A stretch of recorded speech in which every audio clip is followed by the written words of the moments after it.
Hey, what's up there, YouTubers? It's me again, Brian, aka Gamer55551, and I am back with a My Two Cent video for this week, for the week of May 1st to the 7th, and happy Cinco de Mayo. Hopefully some of you out there are enjoying Cinco de Mayo, or you spending time with, friends or family out there, though, so hopefully you guys are doing well. And of course, for me recently, other than spending time with friends and family, I've recently been watching Spy and Family on Hulu, though. Right now, they only have the English subtitles at this moment, and I have to say, I like what I'm seeing with that anime so far, though. I definitely feel like you definitely get a little bit of a sense it takes place sort of in a Cold War era, with the setting that looks like something like Paris or London, in sort of set in like a 1940s or 50s setting, though, and the family between the spy, the assassin, and the adopted child, Anna, if I'm saying her name correctly, which I feel she's the star of the show of that one, who can read people's mind. It's a really good anime. It's worth checking out, though. I believe it's also on Crunchyroll if you have that as well. That and Demon Slayer too. But anyway, we got 4 stories to cover, including Reggie Fils-Aimé speaking out in terms of the whole contract issue and the whole how Nintendo of America is treating some of those contract employees, though. We also have a possibility of a leak of Breath of the Wild 2, though. So from a comment made by a person who is doing some of the Italian voice acting, though. We learned that Embracer Group, which is probably one of the big surprises, purchased several studios from Square, though. And of course, we're learning possibly some details about the Mario movie and all, and why it might have been delayed to a certain degree, though. If you're interested in where I got the source of these informations and all that, I'll have a link down in the description down below, assuming you're watching this on YouTube. But before we get started, though, I like to do what's called the quick My Two Cent, stories that kind of caught my attention, but I'm not going to go into a huge amount of details or anything like that. We learned that basically the basic weapons for Splatoon 3 will basically return, though, which is certainly nice for those who may not be down with any of the new weapons that might be used in the upcoming Splatoon 3 release, so that certainly is nice, though.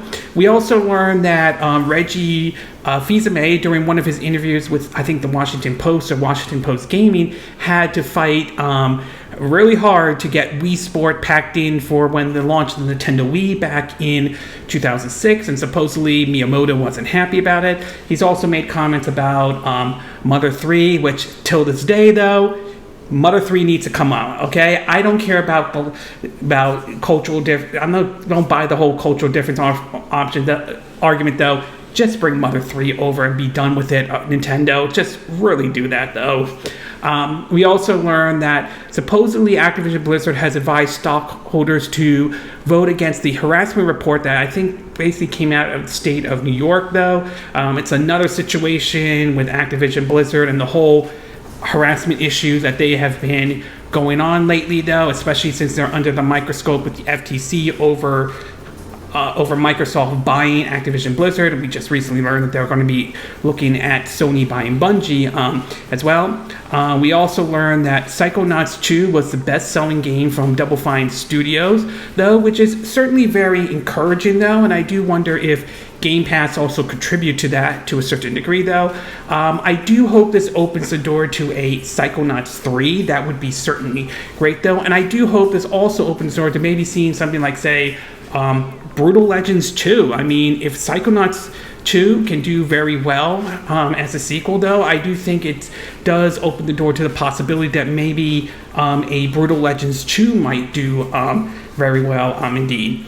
We also learned that basically in a bizarre way, though, that someone has found a way to take one of those Fisher-Price toy controllers that are normally, for, infants and babies, or like kids and all that stuff, mostly for little kids and all, and managed to mod it to play Elden Ring on it, though. I mean, it's so weird and yet interesting at the same time to see someone actually pull that off. It's a bizarre thing indeed, but I also still think it's very fascinating how someone is able to do that. I mean, can you imagine using one of those toys to play Elden Rings trying to concentrate while hearing, all the bells and whistles those toys put out, though. So yeah, it's weird, but also actually kind of awesome at the same time, though. We also learned that supposedly Stone Cold Steve Austin, former WWE wrestler, made a comment to Cody Rhodes about which Zelda game is better. One said, I think Cody Rhodes said Ocarina of Time, but Stone Cold Steve Austin said Breath of the Wild. Now, I don't know whether or not he's a fan of Zelda video games or a fan of Breath of the Wild, or he's simply just trolling, though. But it is still interesting, though. Meantime, though, we learned that Ocarina of Time managed to make its way into the Video Games Hall of Fame, which it absolutely deserves, though, because of how much a lot of the mechanics that were used in that game would be used in basically used in a lot of titles that we know today, to be exact. As for which one is better, though, while I recognize that Ocarina of Time is revolutionary, I still consider Breath of the Wild to be the second favorite Zelda game of all time. Majora's Mask, in my opinion, is the first, though. I know some might view it as the black sheep, but I like the tone to that game, to be exact. While Breath of the Wild, in my opinion, is my second favorite Zelda game of all time, though. We also learned that Disney Plus might be taking the approach similar to what Netflix might be doing, though. And that might be with the whole issue of password sharing, though. This sort of came from protocol.com in response to what Netflix is trying to do in terms of the whole issue of password sharing, though. So we'll have to see how this all plays out, though. If it works for Netflix and it turns out in the end, though, that it does work for them, then I wouldn't be surprised if we start seeing situations with Disney Plus, Hulu Plus, HBO Max, Crunchyroll, other streaming service try to do this, though. I understand not everyone is a fan about this, and I don't entirely disagree with it, but at the same time, and I know some may or may not agree with me saying this, though, I can understand why Netflix is doing this, though, considering that, as I said before, there's more competition now than there was when Netflix launched, though. They're not the new kids on the block or anything like that, so it's understandable, but it's going to be very interesting to see how this all plays out and what kind of impact this will have going forward in terms of those who want, streaming service or try to share their password or something like that. And last but not least, though, we did get 2 trailers that were shown off, to be exact. The first one was the trailer for the upcoming miniseries of Obi-Wan Kenobi that's going to be on Disney Plus, though. Judging by the trailer, it looks really, really good, though. I'm curious to see how this is all going to play out, whether or not we'll see situations where Obi-Wan confronts, Anakin now as Darth Vader and all. How are we going to see scenes of a young Luke Skywalker? So, it's going to be really interesting to see how this all plays out, and I'm very curious about it. And last but not least, we also got the final trailer for Doctor Strange 2, or Doctor Strange and I think the Multiverse of Madness, if I'm saying the title correctly, though. That's one I'm going to see on Saturday. I know this video will probably come up on Saturday, to be exact, though. I'm looking forward to seeing that movie, though. If anything, Spider-Man No Way Home kind of gave us a little bit of a taste of the multiverse. I'm curious to see if Doctor Strange and the Multiverse of Madness sort of expands upon that idea to a certain degree, to really see it truly take off and all that. Okay, with the quick My 2 cents stories now done, we'll get started with our first story, and this one has to do with the situation surrounding the Mario movie or Super Mario movie in general, though. Now, when it was announced that basically that Nintendo would team up with Universal Studios or Universal along with Illumination Productions to do a Mario movie, this was sort of caught people's kind of interest to see how this will all play out, though. For those who not know, Illumination is known for doing movies like the Despicable Me's, Minions, Sing, and so forth. So maybe not on the same level as Pixar with their movies ranging from the Toy Stories, WALL-E, The Incredibles. WALL-E and Incredibles remain one of my favorite Pixar movies, and of course their upcoming Lightyears, based off of Buzz Lightyears and all. So it was sort of interesting to hear how that movie was going to be that Super Mario movie being delayed into 2023 though, and many people kind of speculated what might be one of the reasons why. Some of it could have been the possibility of how well Sonic the Hedgehog 2 movie did at the box office, which continues to do very well and has gotten a positive response. Well, recently, there's been a report that has kind of came out about from Jeff Grubbs that basically cites some of the plots of the movies may have been actually leaked. Now, I do want to stress before I begin talking about this that this might be a spoiler to some, so I would want to give that bit of a heads up. That said, though, nothing has been confirmed at this time, so this information could be true, but at the same time, this could be absolutely false and very misleading, though. So I would say take this with an absolute grain of salt. I'm not going to read the whole plot or anything like that. I might read snippets here and there, but I'm not going to read everything. So I would say spoiler alert for some of my viewers out there, but still take this with a grain of salt nevertheless. In an article published by Nintendo Everything, it reads, let me scoot that over. Okay, here we go. It reads that, quote, the Super Mario Bros. Animated movie was announced years ago, yet there is very little we actually know. The main cast has been previously confirmed, but in terms of what we actually expect, things have been quiet though. Side note, I'm still a little iffy. Still trying to wrap my head around the idea of Chris Pratt voicing Mario though. I mean, it could work, but at the same time, there's so many ways it could fail. But I'm going to hold off on final judgment on that until I see the actual trailer and the movie though. Anyway, continuing on. Before that recent delay took place, rumor detail about the film supposedly leaked online. This information is a bit dubious, but Game Beat's Jeff Grubb, who has a history of getting things right and wrong though, who has a history with leaking news pertaining to games, seem to think this could be legitimate and may have come from about an audience testing though. In terms of the general, and Nintendo Everything kind of breaks this down. In terms of the general, it says cartoonish art style full of life and color, similar to the look of Hotel Transylvania. Humor is very puny and meta, but no dabbing, fart jokes, etc. Mario and Luigi have a slightly redesigned, starting off with more worn and dusty suit with a mute color scheme. Mario starts off with a bluish purple shirt instead of brown. Luigi has green overalls and bluish purple shirt. Both switch over to their iconic colors later in the movie. Mario and Luigi have Brooklyn accent. DK Jr., Paulina, and Toadsworth rumored to appear. Daisy's name is dropped. Female Toads are in the movie. Villainous character Spike show up at the beginning and then at the end to congratulate them. Spike is a greedy, bossy character. Goombas, Koopas, Hammer Brothers, Bullet Bills and their towers, Bonsai Bills, Lockies, Ninjas, and Fuzzies in the movies though.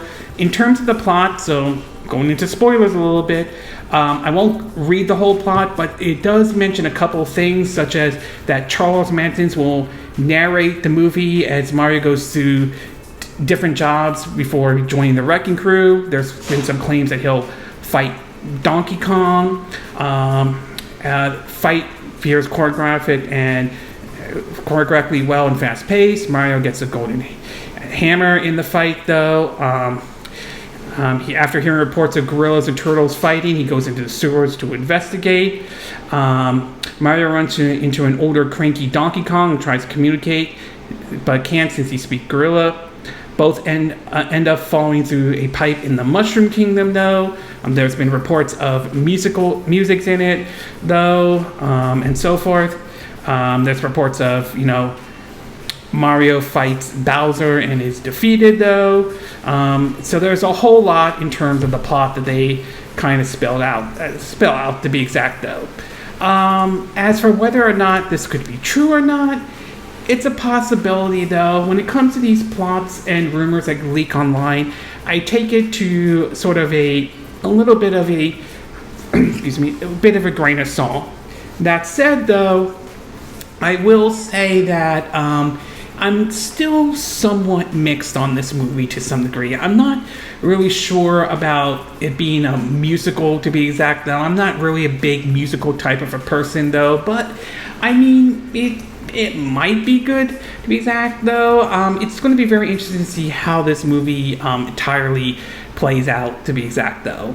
I'm hoping it's good, though, but I do think the success of Sonic the Hedgehog 2 and Sonic the Hedgehog movie in general may have put some more pressure on Nintendo than before, given how that movie's done, and they may have figured we may need to step it up a little bit more, though. So for now, I'm taking this information with sort of a grain of salt for the time being, though, but we'll see if this turns out to be true when the movie comes out next year. So overall, I would say it's interesting if the plot that's being leaked right now, especially if it's true or not. But like I said, take it with a grain of salt. And it's worth pointing out that Jeff Grubbs has while he's known to get certain things right, he also has a history of getting things wrong as well, though. Okay, we're going to take a quick break. When we get back, we'll get to part 2. And this one has to do with Embracer Group buying basically several studios from Square-Enix, ranging from Crystal Dynamics to basically Eidos Montreal. So we'll take a quick break and we will be right back.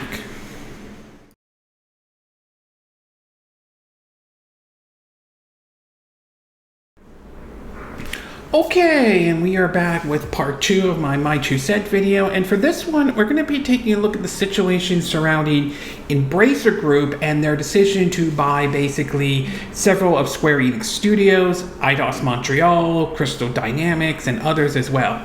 One of the things that we've been seeing this generation in terms of gaming is that we've been seeing a lot of acquisitions, to be exact. We've seen major and earth-shattering acquisitions, such as Microsoft buying Bethesda and in the process of buying Activision Blizzard. We've also seen some that have been kind of surprising, like Sony buying Bungie, which just recently we are learning that the FTC is going to look into that one very carefully, though. And then we've seen smaller acquisitions, though, like Sony buying Insomniac Games, which is not bad, but not a huge, not near the earth-shattering as Microsoft buying Activision Blizzard or Bethesda. Same with Nintendo. They have purchased, similar situation with them buying Next Level Games. Again, not earth-shattering, and Nintendo has not been as aggressive in terms of the acquisition as compared to what Sony and Microsoft has been, though. Well, recently we learned that Embracer Group, which has really been buying a lot of studios and building up their portfolio, to be exact, and sort of bringing THQ back, now under the name of THQ Nordic, though, has recently announced that they have purchased several studios that used to be from part of Square-Enix, now part of Embracer Group. As the ones I mentioned, studios like Eidos Montreal to basically Crystal Dynamics, though, which it's worth pointing out that Crystal Dynamics is currently helping out Microsoft and the initiative with the Perfect Dark reboot, to be exact, at this moment, though. In an article first on GameSpot, it reads that, quote, Embracer Group has announced that it has acquired Crystal Dynamics, Eidos Montreal, Square-Enix Montreal, and a category of IPs from Square-Enix. Excuse me. The $300 million deal will see IPs such as Tomb Raider, Deus Ex, Thief, Legend of Kain, and more than 50 back catalog games added to Embracer's portfolio. We are thrilled to welcome these studios into Embracer Group. We recognize the fantastic IP, world-class creative talent, and track records of excellence that have been demonstrated time and again over the past decade. It has been a great pleasure to meet the leadership team and discuss future plans for how they can realize their ambition and become a greater part of Embracer, said Lars Wingfor, if I'm saying the name correctly, though, co-founder of the group, CEO of Embracer Group, in a press statement. This deal will see Square-Enix offload all of its Western game development studios to Embracer Group, which in which includes games like the upcoming Tomb Raider that is currently in development at Crystal Dynamics. Word has it that that game will be running on Unreal Engine 5. The purchase is expected to be completed during the second quarter of Embracer's financial year, which is July-September 2022. In a press statement, Square-Enix said the deal enables the launch of new businesses by moving forward with investments in fields including blockchain, AI, and the cloud, which is kind of funny with the blockchain because there have been reports about the whole NFTs and blockchain sort of not doing well, possibly collapsing and all. Going forward, the company developed Functionation will comprise its Japan Studios, Square-Enix Studios, and Square-Enix Collective. The company overseas studios will continue to publish franchises such as Just Cause, Outrider, and Life is Strange, which is also been reported by Push Square, saying that supposedly Square Enix will retain the rights for Just Cause, Life is Strange, and Outrider. Meanwhile, the big AAA games coming from studios that were bought by Embracer and all that stuff. So for me, though, I'm still somewhat mixed with the ideas of a lot of these groups or tech companies starting to buy a lot of these studios and all. But on the other hand, though, I cannot ignore that Embracer Group has certainly done sort of a better job with some of these buying these studios. They've re-released certain games like a remake of Destroy All Humans. We know there's going to be one in Destroy All Humans 2. Kingdom of Honor Re-Reckoning got another chance. It's been released on multiple systems, including the Nintendo Switch and all, giving another life to that IP, though. Sphinx and the Curse Mummy, that got a remastered, though. And even games like the Darksiders series, which got Darksiders Genesis and Darksiders 3, though. So to me, this sounds like this may not be necessarily a bad thing. And if it is true, though, we might see some of the IPs like maybe Deus Ex will make a comeback, though. Maybe a third DOS, a sequel to Mankind Divided, could happen. To even say something like like Legends of Kain. A lot of people would like to see a remake of that game or another entry, though, or Gex to be exact. So this may end up being a good thing, though. Now, obviously, they have to go through regulators and all that stuff, and everything needs to check out fine and everything, and hopefully that's the case. But assuming everything checks out fine, this may end up being sort of a good thing, though. Obviously, it's a little disappointing to see Square Enix drop somewhat to a degree, though, given how well Eidos Montreal's last game, Guardians of the Galaxy, which turned out to be a good game, but obviously did not perform as well as Square Enix hoped for, mostly because of the bad reception that Marvel's Avengers had done, mostly because they decided to push for a live service, which, as it shows, like that and Anthem, a live service game doesn't guarantee success, though. Same with banking on a popular brand, though, to a certain degree. So hopefully, maybe this opens the door to probably a sequel to a Guardians of the Galaxy. Maybe give Eidos Montreal another shot to do a sequel without Square Enix handling the situation. So, I mean, there's so many ways this could go, though. So I do think it could be a positive thing to a certain degree. As for Square Enix, basically investing in blockchains and all, I'm not sure about that. Right now, NFTs and blockchains are not exactly in the greatest position at this time. Maybe over time it will become the new norm, but right now it comes off as basically, with the exception of with it being viewed as a predatory practice or exploiting or taking advantage of folks. So it's just not there yet at this time, and we've seen some studios have kind of backed away from NFTs. The developers of Stalker 2 was one good example, following the backlash they got from basically wanting to put NFTs in Stalker 2 and all. So to me, this might turn out to be a good thing, though. So overall, though, in a way, I'm kind of glad that Embracer Group has picked up basically these studios, though. I do hope that it does open the door to bringing back some IPs like Legend of Kain, or a new entry, maybe a new entry with Deus Ex, maybe a remake or a new entry in the Gex series, though. I mean, yes, it is kind of iffy when you have some of these groups buying these studios, though, or even tech companies and all. And I don't deny the fact that it needs to go through proper regulations and everything checks out to be fine and it doesn't become a monopoly issue. But given Embracer Group's history so far with a lot of these studios, though, I do feel a bit more confident that this might be a good thing, though. I could be wrong, though, but I do feel it could end up being a good thing in the end. Okay, we're going to take a quick break. When we get back, we'll get to part 3, and this one has to do with the possibility that Breath of the Wild 2's plot, or the sequel to Breath of the Wild 2, may have accidentally leaked. So, spoiler alert to be exact, though. So, we'll take a quick break, and we will be right back.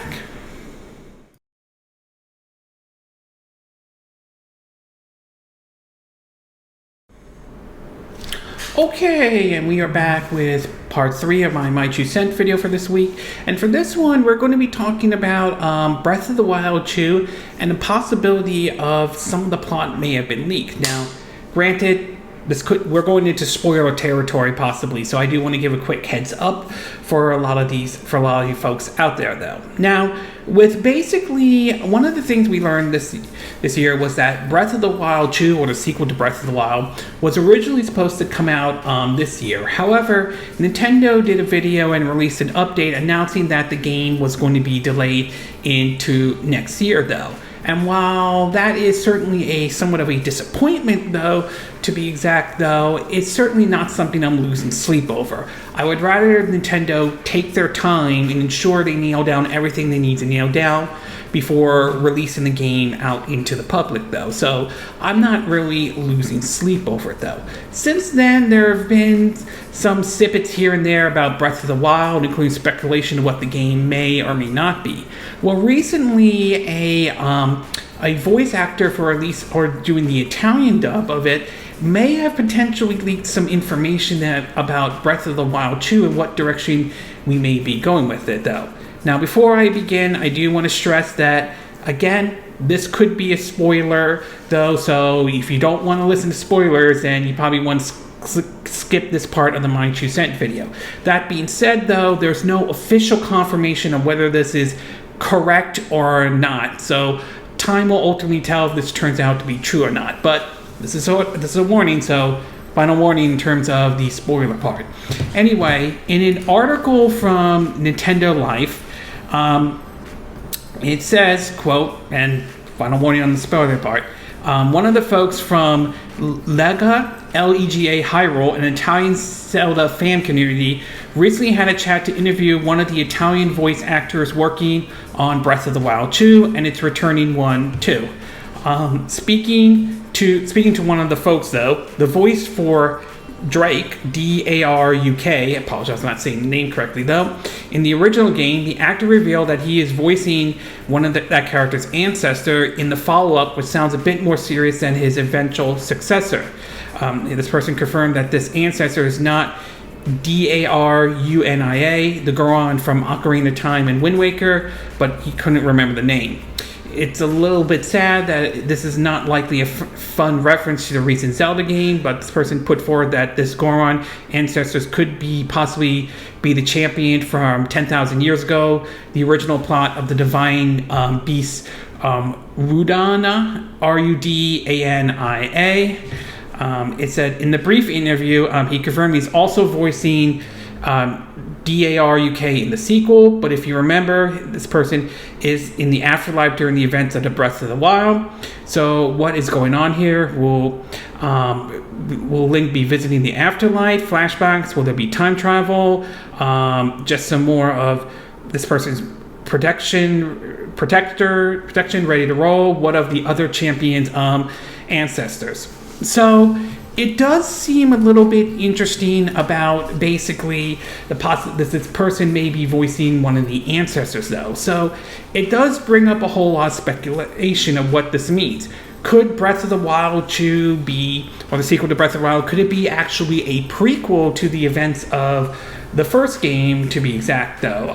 We've seen this before. I mean, Red Dead Redemption 2 is even though that is a sequel to the first Red Dead Redemption, it's actually a prequel to the first Red Dead Redemption, though. At the same time, there's also the possibility there could be some time traveling elements. We saw that in Ocarina of Time, though. Two, maybe there's an element where there's a flashback and Link goes into those certain kind of events, though. All we know from what we've seen in the trailer so far is that Link will be going to places above Hyrule Castle, a la sort of like a Skyward Sword kind of a situation to a certain degree. So it raises a whole lot of questions, though. That said, though, this is just a speculation of what the story might be, though. We won't know until Nintendo starts releasing trailers to show what actually the plot or what the story might be for Breath of the Wild 2 or a sequel to the Breath of the Wild 2. We've only got snippets here and there, such as sort of the Master Sword probably busted and all that stuff, but other than that, we don't really much. So this could come out as a spoiler, though, but at the same time, it could just be speculation at this moment, since there's no official concrete information at this time, though.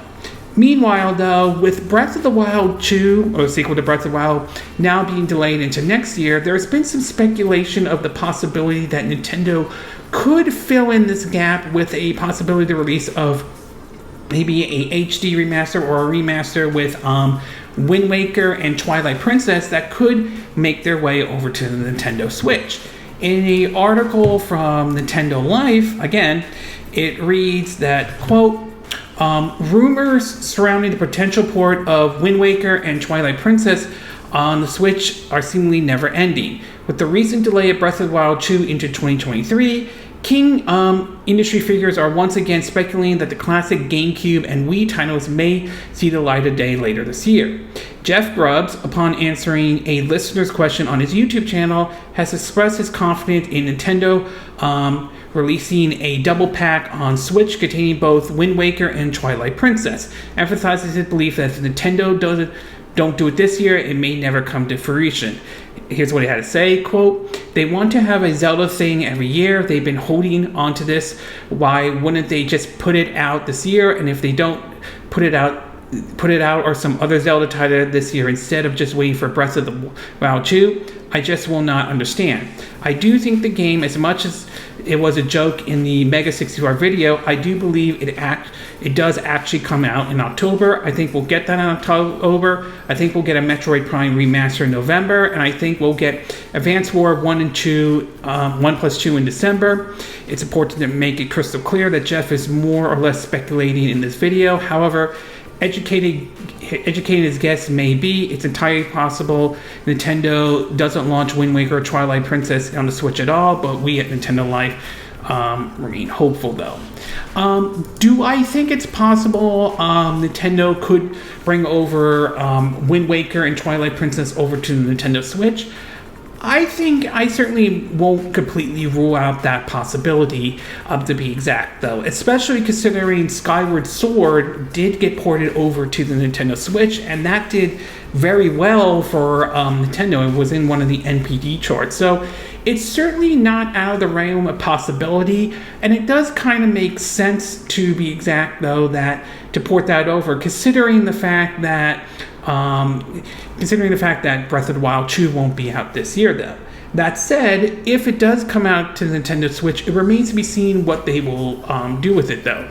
Will it be a double pack? Will it be both games in one cartridge? Will it be one of the games in cartridge and one will be a download? Will it be games in two separate cartridge? Or will it be just a download-only title?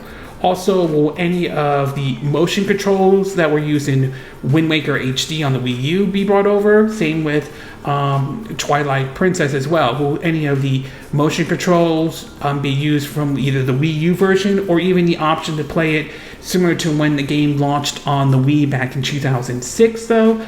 So there's a lot of questions assuming this rumor is true. Would I like to see it happen? Yes, I certainly would like to see both those games make it to the Nintendo Switch. Given how well Skyward Sword did, it would be kind of foolish for Nintendo to not bring these over to the Nintendo Switch. Whether it does happen or not, that remains to be seen. At this time, though, we'll see. Maybe Nintendo will make an announcement during their presentation. We know E3 is not happening. Maybe Nintendo will have their own presentation this year. And we still have a little bit of a mystery of what their fall lineup is going to be outside of Bayonetta 3, Splatoon 3. And we know Xenoblade Chronicles 3 is coming earlier than expected, though. So we'll have to wait and see. But overall, very interesting on the leak, though, but like anything, while it's possible it could be a spoiler, we don't know how accurate it is, so a grain of salt still needs to be taken on it. As for Wind Waker and Twilight Princess, though, while we don't know if they will be being brought over to the Nintendo Switch, I'm leaning towards it. More than likely, we'll probably see it come over to the Nintendo Switch, though. Whether Jeff Grubbs is right or not, that remains to be seen. And given how Skyward Sword did on the Nintendo Switch, though, it'll be kind of foolish for Nintendo not to consider bringing those games over to the Switch. Okay, we're going to take a quick break. When we get back, we'll get to our fourth and final part of our My 2 Cent video, and this one has to do with a lot of the labor issue, particularly with contractors that Nintendo has recently faced, and plus Reggie responding to this, though. So we'll take a quick break, and we will be right back.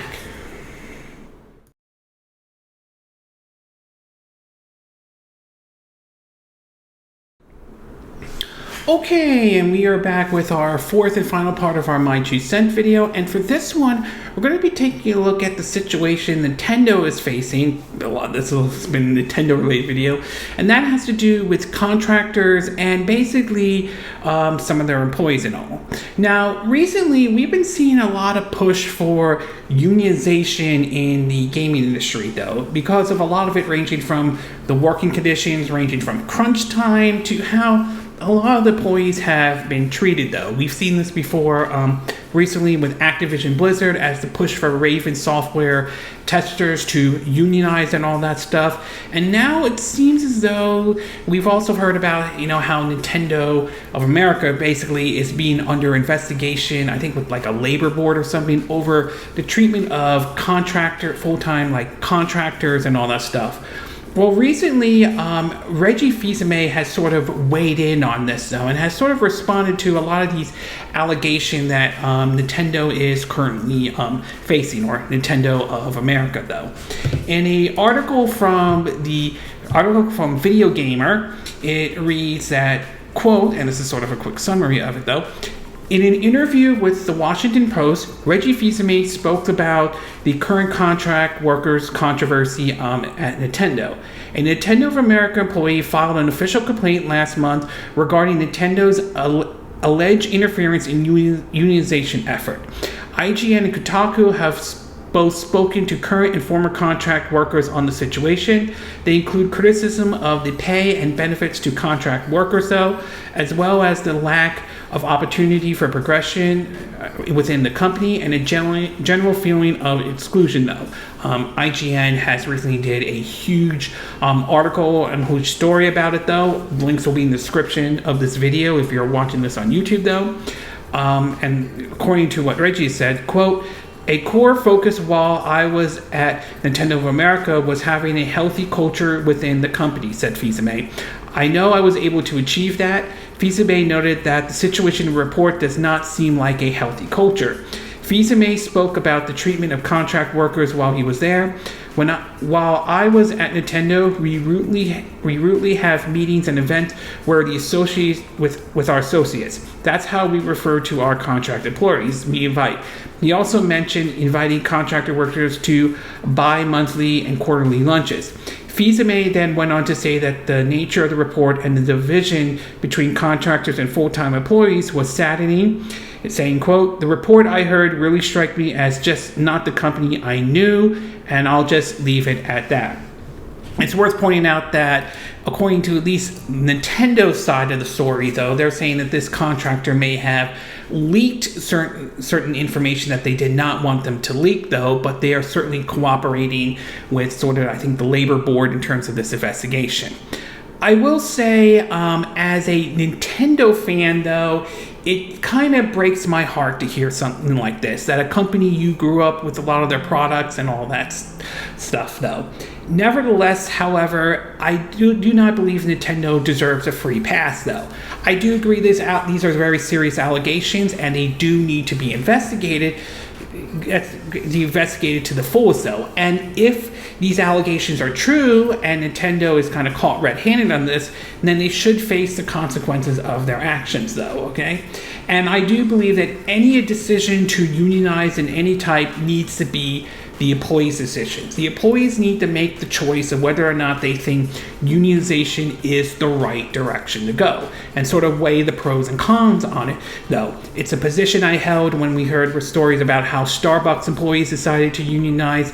It's the same position I'm hearing about with Amazon, where one of the Amazon, I think in New Jersey, voted in favor of unionization, while the other one didn't, to be exact, though. And it's sort of the position I'm holding with, the whole Activision Blizzard with the Raven software testers, to be exact.